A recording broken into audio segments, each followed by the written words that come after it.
Pada makhluk apa pada Allah? Dikatakan biayatihi, kebenaran ayat-ayat Allah, wahyu-wahyu Allah adalah menghantarkan jenengan untuk hanya beriman pada wujudi Allah. Bukan pada makhluk. Tapi mereka aukadzaba, bohong. Artinya menolak. Menolak ajaran-ajaran yang bersifatkan dinu tauhid. Bahkan mengatakan iku sesat. Bisa. Nemen kula ngomong niki nggih. Nemen. Estu lho Gusti Allah oleh meringatkan kepada kita itu pol-polan. Ada apa ya? Mengapa mereka mengingkari atau menolak atas ayat-ayat wahyu Allah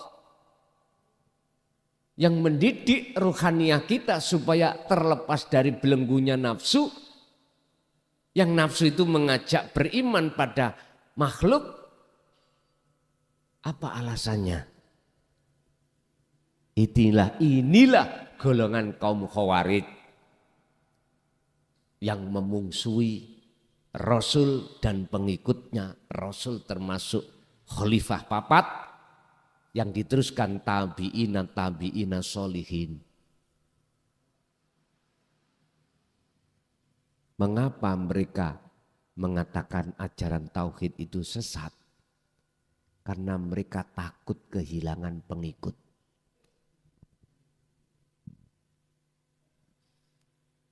Pujaan. Wes titik. Sebab orang-orang kalau masyarakat sudah tahu jatuhnya iman hanya pada Allah, pujaannya alhamdulillah utawi sekabai puja dan puji iku lillahi mung kagungane Gusti. Lah wis. Pengikut kuntek. Gak gelem ngaji nang aku. Karena imannya nanggone wujudnya Allah.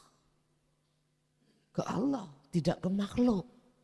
Padahal saya mengarahkan jenengan supaya beriman terhadap makhluk. Itulah akibat karena di dalam hati saya tidak ada pengetahuan petunjuk tentang tauhid. Akhirnya nafsu gampang melebu, nek wis melebu saya diprovokasi, gampang kena omongane nafsu. Apa sih nafsu itu? Visinya yastahibbunal wa yastahibbunal hayatad dunya. Ibrahim ayat 3.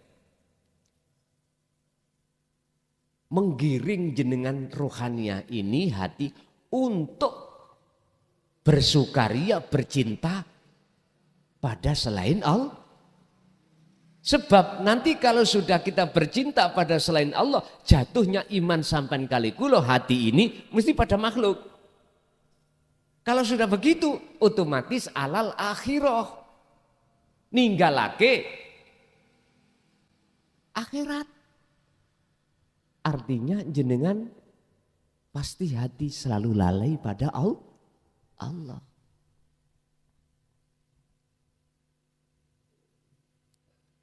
Dan ini di setiap daerah, Pak. Setiap daerah. Karena orang yang mau, misalkan, yang berani membuka tentang tauhid bi ayatillah, niki Pak, ancamannya luar biasa. Aku gak usah ngomong orang lain, saya sendiri saja merasakan. Sejak tahun 2000 sampai 2005, saya sampaikan secara sembunyi-sembunyi. Belum ada resiko yang luar biasa. Cuman di tengah masyarakat, kelasan iki ngaji apa? Nek ngaji kok ya bengi lampune dipateni. Kan curiga, Pak. Wis. Padahal yang ku sampaikan terhadap jamaah selawe jumlahnya itu dengan bahasa kinayah. Masyarakat yang tahu mesti bertanya. Nek bener lah apa kok ya lambune dipateh? Sampeyan takoki. 5 tahun itu. Terus ngomong klesik. Kalau ada orang lewat, diem Pak. Saking berhati-hatinya kami. Jangkep 5 tahun saya tanya kepada jamaah. Paham Pak? Godek Pak. Karena isaroh. Boten kados ngeten iki terang-terangan, belak-belakan enggak. Memakai bahasa kinayah. Tanya enggak boleh. Kalau sekarang beda. Ulasan bahasa yo paham, tanya ya boleh. Wis pokoknya di blak-blak lho. Nyun sewu. Akhirnya saya sebagai anak misalkan umpama Gusti Allah iku wong tua, kula anak umpama. Aku wadul nang wong tua. Pak, Mbok. Nek gak sistem ngene, ini ki akal Pak ngomong Pak. Niki lho kesalahan saya. Ya Allah, kalau seperti ini terus sistemnya, kapan majunya umat? Kapan lekas cepat bisa mengenal jenengan? Apa Pak jawabannya? Wong tua kula misale wong tua. Nek gulumu gelem dibeleh, siap dipedhot. Langsung kalau nyandak zamannya Sayyidina Ali. Entah dari mana datangnya, dalam hati itu udah siap. Ngono tok pun. Akhirnya bukan maksud zaman sekarang itu gulu dipedhot ya ora. Iku ternyata tembung kinaya. Artinya Pak, kalau seseorang berani masuk di bahrut tauhid, wajib untuk memotong lehernya. Faktulu anfusakum. Al-Baqarah 54. Jenengan harus membuang jauh sifat basyariah kita, dan di dalam sifat basyariah itu ada rumongso hormat. Putusan kehormatanmu. Kepala niki kan kehormatan toh Pak ya. Dikongkon motong. Jadi ada badan enggak pakai kepala. Kehormatan hilang. Akhirnya mohon maaf, satu kampung mengatakan klason gendeng. Logika bisa saya terima Pak. Mesti saya tak buka. Umat sing mau ngaji, kene cek gak ragu-ragu. Klason iki metu teko bluluk apa teko kandungane wong. Lah cek ya. Tahun 2006 itu katane wong kampung kula niki muda. Wis gak pakai baju apa-apa, ora mlaku-mlaku ning nggone embong-embong ya nang nggone warga. Padahal saya nggak tahu. Aku lo tidur. Coba jenengan tidur. Berarti sampean nggak ingat jasad sampean bagaimana? Akhirnya wong kampung mengatakan saya gila. Oh kebaan ilmu. Oh ini ono sing ngomong ngoten. Oh disurupi jin. Tapi saya nggak ngerti. Coba ditanya di cross check pada warga. Betulkah saya memang secara dohiriku muda, telanjang bulat, melaku kaya ngono kuwi. Kula tanya pada istri, aku pada saat itu, iya wae Pak. Istriku mengatakan aku istriku padahal apalagi orang. Coba. Padahal saya nggak merasa. Entah akalku itu diletakkan Allah mana pada saat itu. Bu digondol wewe, bu digondol jin jari wong-wong. Sing jelas Pak, jenengan waktu dulu, waktu umur 2 tahun 3 tahun, muda udan-udan yo gak izin. Karena apa? Jenengan bigoiri akelin, belum punya Nek belum punya akal berarti gak wajib sampean iki menunaikan kewajiban di dalam syariat.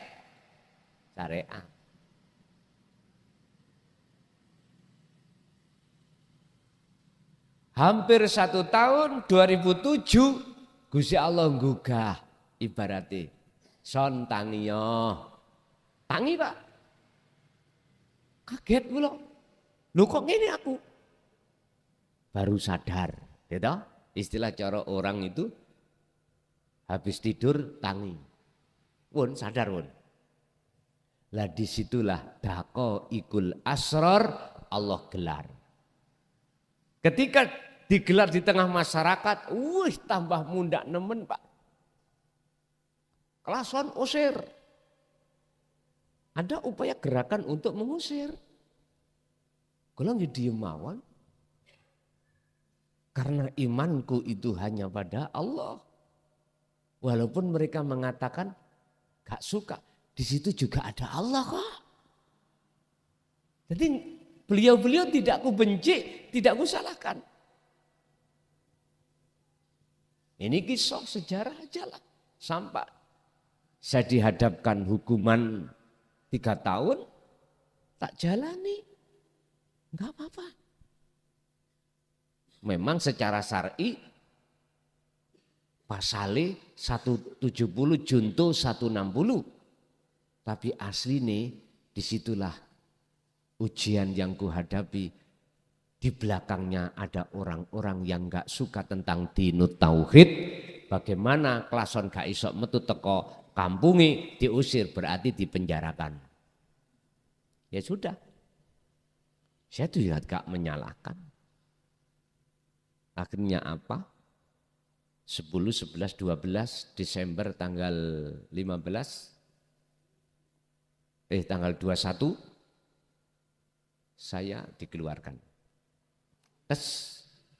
Ternyata apa? Tokoh-tokoh yang tadinya menghujat tentang ilmu tauhid apa yang disampaikan ini, yang mengatakan itu sesat, akhirnya sadar.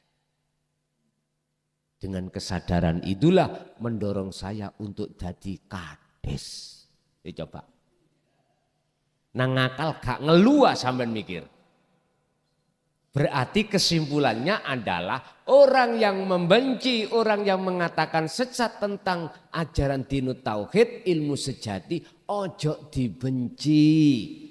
Jangan disalahkan karena beliau-beliau butuh proses pemahaman. Maka Rasulullah dawuh, laqad khalaq bibet. Laqad kana lakum fi Rasulillahi uswatun hasanah. Uswatun hasanah yang mana Rasulullah? Ternyata limangkana yarjullaha, ajaran yang menggerakkan hati sampean untuk ada keinginan bertemu Allah. Tidak bertemu selain Allah. 1. Nomor 2, wal yaumal akhirah. Dan mengajak lewat ajaran baginda Rasul untuk di dunia ini jenengan bisa masuk ke alam akhirat. Jadi akhirat itu di dunia ini sudah.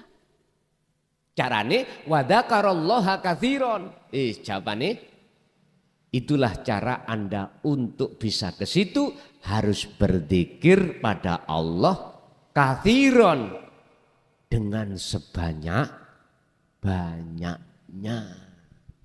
Wis, enggak mengenal waktu dan tempat, Pak. Sing penting bagaimana hati sampai dzikir sirul asro itu kumandang terus. Karena dzikir itulah yang ditutup-tutupi selama 14 abad. Dulur-dulur kultorikoh yang sudah berzikir jahri siri ribuan, jikalau panjenengan dereng menemukan sejatine dzikir, mubeng-mubeng gak akan pernah bisa wusul. Wis, saya berani mengatakan ini karena ya terjadi pada diri saya.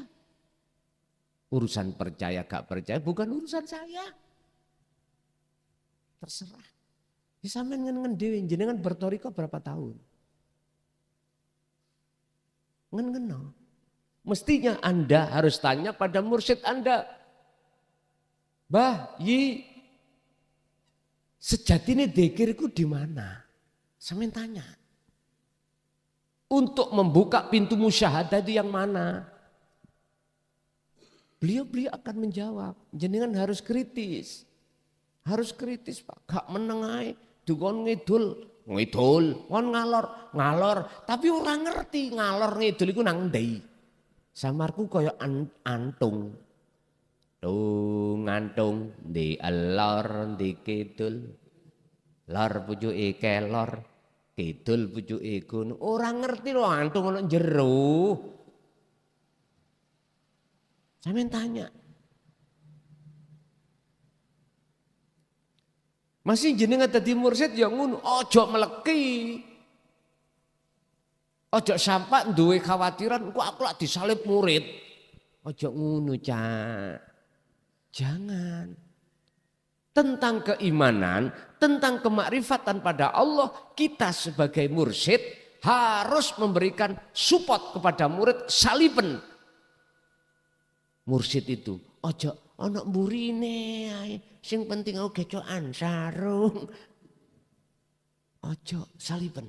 Jadi jenengan sebagai mursyid tolong ojo meleki-meleki tentang daqaiqul asrar. Sampaikan. Biar murid ini lekas isok wusul. Jangan khawatir kita itu disalib. Justru seneng nek disalib itu. Wong tuwa Pak. Gak ono ceritane wong tuwa nang anak. Wis nak akmu sing goblok, aku sing pinter, gak ono. Wis nak bapakmu sing goblok, awakmu sing pinter. Ngaji sekolah terus tutuk no. Iku wong tua. Sejatine wong tua ono kono. Gak kepingin anak iku mau bodoh koyok bapake. Dengan bentuk di sekolah no, di pondok no, di kon ngaji. Supaya melebihi wong tuane. Gak ono wong tua, nah kamu kudu nisarku ya. Aku bodoh, kamu kudu luwih bodoh maneh. Jahil murkab awakmu. Mboten enten. Estu mboten. Mangkane nang kitab Ihya, Imam Ghazali itu kalau melihat santri bukan santri, anak. Menganggap santrinya itu bukan santri orang lain, tapi dianggap sebagai anak kandung. Artinya apa Pak? Beliau Imam Ghazali menyarankan pada murid-muridnya untuk nyalip Imam Ghazali dalam hal ketakwaannya, dalam hal kemakrifatannya, dalam hal apapun. Itulah yang benar seperti itu. Ojo jadi guru, ojo jadi mursyid. Sing nemak murite, arep munggah ditemak. Akmune adik ngaji rono tauhid murtad. Ojo ngono. Kabeh ku ilmune Allah. Tergantung ngaji ning ndi sebagai muqabbalah atau referensi, boleh-boleh saja. Kadang-kadang kita memakai dalil matahari, itu enggak ada matahari dua kembar. Sopo yang ngarani matahari kembar ya? Nek prasaku nek matahari limo tambah seneng Pak. Situke gak muncul keturun, situke situke ketutupan mendung, situke ndak lho. Nek menurut kula ngoten. Tambah bentar. Kita dalam rangka mencari guru, mursyid, jangan satu. Tujuan kita untuk referensi muqabbalah. Sebab kadang-kadang keterangan dari si A ini gak paham, kadang-kadang dilewatno mursid B, C, begitu Pak. Tambah kuat. Ini untuk umpama menyupport seperti Imam Ghazali pada santrinya. Tidak menganggap santri pengikut, tapi dianggap sebagai anak sendiri. Mengapa? Supaya hubungan dekat. Dekat. Hubungan yang paling dekat kan anak dengan orang tuh. Mboten sungkan-sungkan. Mau tanya gak sungkan. Enggak Kadang-kadang itu diajarkan, ya apa sekiranya wong iku sungkan nang aku. Akhirnya sampai duweni masalah arepe takok, gak wani. Kedahuluan sebabnya kedahuluan sungkan. Akhirnya ada jarak Pak. Makanya mursyid, mengapa itu ada namanya khalifah. Ada Pak nggih? Wis tah. Sampai menemui mursyid itu wangel. Kalau tidak melalui ojo ngono Cak. Jane pingin pengikut-pengikut jenengan langsung ketemu jenengan. Lala apa dilimbang-limbang no iku. Anggaplah iku anakmu sendiri, hubungan yang paling dekat. Supaya enggak ada jarak dan bertanya itu kok isok bebas. Enggak gara-gara saya sebagai mursyid misalkan, wedi kelangan kehormatan, engko semakin dekat nyeluntak awakmu. Ngomong sak ngomong gak ono sopane. Loh, berarti awak dhewe iku belajar dadi pangeran mulian. Tapi gak kroso. Yukhonti'una Allah walladzina amanu wa ma yakhda'una illa anfusahum wa ma yash'urun. Inilah kita gak terasa kalau kita menduduki kursi Allah. Akhirnya dalam hatiku saya merasa alim. Padahal ilmu sifatnya sinten? Allah tak rampas loh. Kudrat irodat aku. Padahal itu milik Allah. Loh, ini loh menyerang terhadap siapapun, baik di golongan syariat ataupun golongan thariqah. Belak-belakan Pak saya ngomong ini. Urusan saya dibenci, terserah. Tapi yang jelas maksud saya adalah untuk supaya bagaimana umat ini terevolusi imannya yang asalnya pada makhluk supaya pada Allah Subhanahu. Belakrak tutup kuno ya apa ya. Wes, secara pribadi biar tidak ngomong pada orang lain. Diri kita itu diprovokasi oleh nafsu. Dengan nafsu itulah yang menghantarkan, membisik terhadap kita untuk beriman memuja pada makhluk. Tapi ingat, nafsu iblis itu lewat mana? Alladzi yuwaswisu fi sudurin nas ditutup minal jinnati wan bayane nafsu bisiki nang dodo sampeyan. Rupane bayane minal berupa jin dan manusia. Wis. Dadi ana iblis nafsu iku wajahe rupane ya wujude ya klason iki. Buktine saya marahkan iman sampean datang makhluk. Ini. Pun. Innahu la yuflihud dhalimin. La yuflihud dhalimin. Sesungguhnya orang yang tidak beruntung adalah orang yang zalim. Orang yang berdosa. Orang yang zalim adalah orang yang berdusta. Ini lho maksudnya. Secara kacamata hakikat adalah orang yang berdusta, contohnya saya mengarahkan jenengan ini untuk beriman pada selain Allah. Yang kumaksud Allah bukan nama, bukan sifat, bukan dat, tapi adalah ahad, hidup yang tidak bisa kusebut. Hidup itu adalah sifat. Di mana sifat mesti ada mausuf yang disifati. Mana yang disifati? Laisa kamislihi syai'un, itu yang ada dalam diri jenengan. Enggak, saya mengarahkan jenengan beriman pada makhluk. Tapi nyun sewu.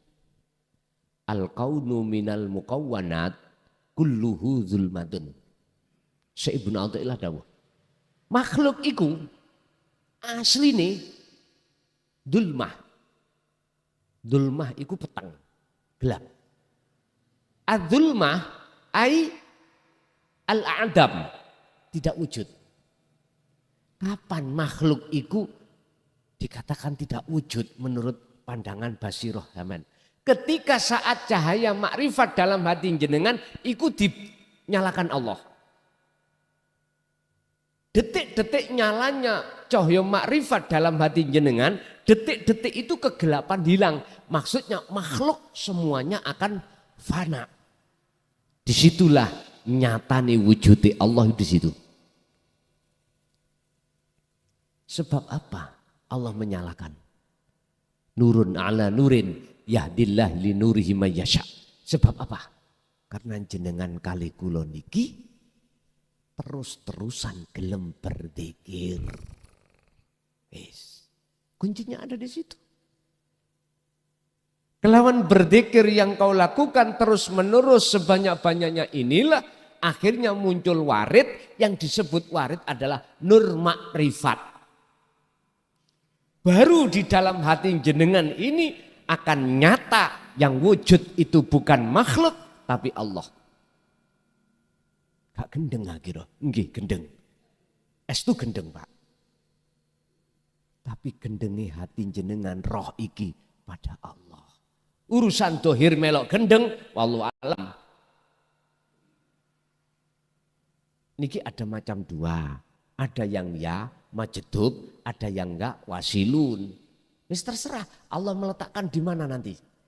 Sampeyan gak usah duwe pertimbangan, hitung-hitungan nang Allah. Engko aku gak gendong lah. Engko aku terus bojoku bagaimana? Anakku bagaimana? Bisnisku bagaimana? Jangan ada hitung-hitungan itu. Kalau di dalam hati sampean wa man kana yarju liqa Allah, jika ada keinginan untuk bertemu Allah, jangan ada hitung-hitungan urusan dunia, jangan. Ketika saat lampu ini gelap, mboten nyala Pak. Gelap ada nggih? Mesti gelap wujud. Meripat sampean enggak akan bisa melihat apa-apa karena gelap. Tapi ketika saat lampu listrik dinyalakan, gelapnya mana? Hilang. Berarti sejati ini gelap itu ora eneng. Tidak ada. Lah kapan detik-detiknya tidak ada? Ketika cahaya listrik ini dinyalakan. Sama. Wujudnya Allah yang nyata di setiap diri makhluk. Bagi siapa? Bagi mereka yang hatinya cahaya makrifat dalam hatinya sudah menyala. Akhirnya sama nojo heran. Apa iki? Mesti Allah. Apa iki? Allah. Apa iki? Allah. Allah. Semuanya. Mungkin jenengan yang di thariqah nyun sewu. Saking kuwate dzikir sir. Iku ono isaroh ngeten Pak. Ati sampean iku kadung dzikir sir kuwat. Gak iso putus Pak. Sehingga sak detik gak iso putus. Dengan berbunyi Allah itu. Sampean mengki masuk pada alam di mana rokok iki ngomong. Aku iki Allah. Krungu sampean kadung kuwate wariti sampean didzikir sir. Melihat apapun ngomong aku Allah, aku Allah. Sing ngomong iku ya makhluk iku mau. Sampeyan nguwasi. Tuyane ngomong aku ya Allah. Iku yang mendengar Anda sendiri, orang lain tidak mendengar. Lah, asline sing ngomong duduk Air ini yang ngomong adalah Ahad. Mungkin dilihat di dalam surah Al-Kahfi ayat terakhir Pak ya. Wahyu Rasulullah yang inti disampaikan pada beliau adalah ilahukum ilahu wahid. Wahyu yang diberikan padaku adalah Tuhan mengenalkan Tuhanmu dan Tuhanku iku Tuhan yang esa. Kul innama ana basarum mislukum. Awali ayat seperti itu. Jadi ini ayat penegasan kita umat Islam yang berbahasa nama Allah Tuhan kita harus sampai ketemu Ahad. Karena Rasulullah ngoten. Jadi yang berkalam tadi Allah sendiri bukan air. Orang lain nggak dengar. Cuman kita berhubung belum mengenal Sirul Asror, gak ngerti Pak. Bawengong ndas niku mau muter koyok gilingan gandum ngono. Wong wong wong wong wong wong wong. Tapi kalau jenengan sudah memegang Sirul Asror selalu di situ netral sudah. Oh iya, benar. Mohon maaf. Siapapun hati kita pasti akan terpengaruh dengan perkara selain Allah manakala kita melihat perkaranya. Pasti. Kalau kita sudah melihat perkaranya atau makhluknya, pasti hati kita tidak menjadi terang, malah menjadi gelap. Jatuhnya iman kita pasti pada makhluk. Kebalikannya, barang siapa yang melihat wujud Allahnya di dalam setiap perkara, maka perkara setiap apapun atau gebiar rindunya tidak akan bisa menghalangi Anda kemakrifatan pada Allah. Nggak bisa. Karena apa? Kaifa yutasawwaru heta. Apa mungkin Gusti Allah itu bisa ditutupi dengan gambar selain Allah. Sementara gambar selain Allah wujudin dunia bagi pandangan rohaniamu itu sudah tidak wujud. Nggak bisa. Wis ngalih, wis fana. Oleh sebab itu Bapak Ibu, kita waktunya tinggal sebentar. Bisa hitungan bulan, bisa hitungan tahun. Pada kejadian yang pasti diterjadikan Allah pada diri kita. Kapan lagi kalau tidak kita awali dengan sekarang. Untuk sadar diri, kalau selama ini kita beriman masih pada selain Allah. Kulo niki boleh teringat dawuh Mbah Khozin. Pondok Ringin Agung. Kulo dipisui gara-gara kulo niki tekok. Nggih. Tekok, Pak. Tentang wujudnya Allah iku teng pundi? Ya napa? Oleh misui beliau iku fasih koyo arek Surabaya. Estu Pak. DANCOK. Allahmu iku son wakeh nek Allah ku ahad. Gak ngeluh kira-kira. Oleh sebab kau mengatakan Allahmu wakeh iku son, akhirnya kui gak ngerti, gak weruh wujud sejatine Allah ahad. Nggih Pak. Allah ku wong wedok makhluk. Oh iya iki nikmat. Oh iki wis bener. Tapi beliau itu nek muring-muring kula mengambil kesimpulan muring-muringi tadi berkah. Menurut kula berarti muring-muringi iku mang akhirnya muncul jawaban yang benar. Akhirnya saya evaluasi digenahke. Carane ya napa? Untuk bisa ke ahad, uzkurullaha dzikron katsiron. Al-Ahzab 41. Yo keh nono awakmu dzikir, perbanyaklah setiap saat dan waktu, bukrata wa asila, baik siang maupun malam, sibukno hatimu Muhammad berzikir. Pun ngaten mawon. Sebagai kesimpulan, Satu, kita nggak mungkin hidup terus di dunia, Pak. Kalau ditengarai kita masih belum kembali Allah, lekas kembalilah. Jikalau kita sudah kembali kok belum tutup, fafiru ilallah, larilah, ojo melaku. Kita tadi melaku lah kena-kena, sekarang larilah. Caranya apa?